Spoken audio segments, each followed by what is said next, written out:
Praise the lord. జీవము గల దేవుని పరిశుద్ధాత్మ సహవాసం వడలి. పరిశుద్ధ గ్రంథము నుండి మన కొరకు ఈ వాగ్దానం. యోబు గ్రంథం 22వ అధ్యాయము 2వ చరణాన్ని చదువుతున్నాను. ప్రియులారా, నీవు దేనినైనా యోచన చేయగా అది నీకు స్థిరపరచబడును. నీవు దేనినైనా యోచన చేయగా అది నీకు స్థిరపరచబడును.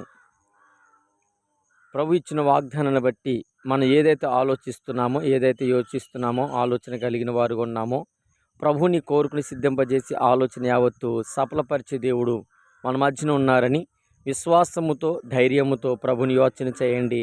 అది మీకు స్థిరపరచబడునుగాక. ప్రార్థన చేసుకుందాం. సకల ఆశీర్వాదాలకు కారణభూతుడైన నా ప్రియా పరలోకపు తండ్రి, నీ పరిశుద్ధమైన, శ్రేష్టమైన, ఉన్నతమైన నామాన్ని బట్టి వందనాలు.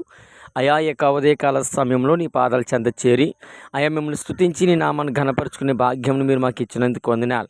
నైనా సంఘాన్ని, సంఘ బిడ్డలను, గ్రూప్లో ఉన్న బిడ్డలను అయ్యా వారి యొక్క ప్రతి అవసరతలను ఈ యొక్క దిన ప్రారంభం మొదలుకుని తుది వరకు నీ కృపాని క్షేమను ఉంచండి. వారి మార్గాలు మీ మహిమనుంచండి. వారికి అవసరం ప్రతి వాటి మీరు తీర్చండి. అవి వారి పట్ల కార్యాలు నెరవేర్చుకుంటారని స్తుతి, ఘనత, మహిమ, ప్రభావం నీకు ఆరోపించుకుంటూ అయా ఈరోజు జరుగుతున్నటువంటి పునరుద్ధరణ ఆరాధనలపైన నీ ప్రసన్నతను ఉంచమని యేసు క్రీస్తు అతి పరిశుద్ధమైన నామములో ప్రార్థిస్తున్నాము తండ్రి. ఆమేన్.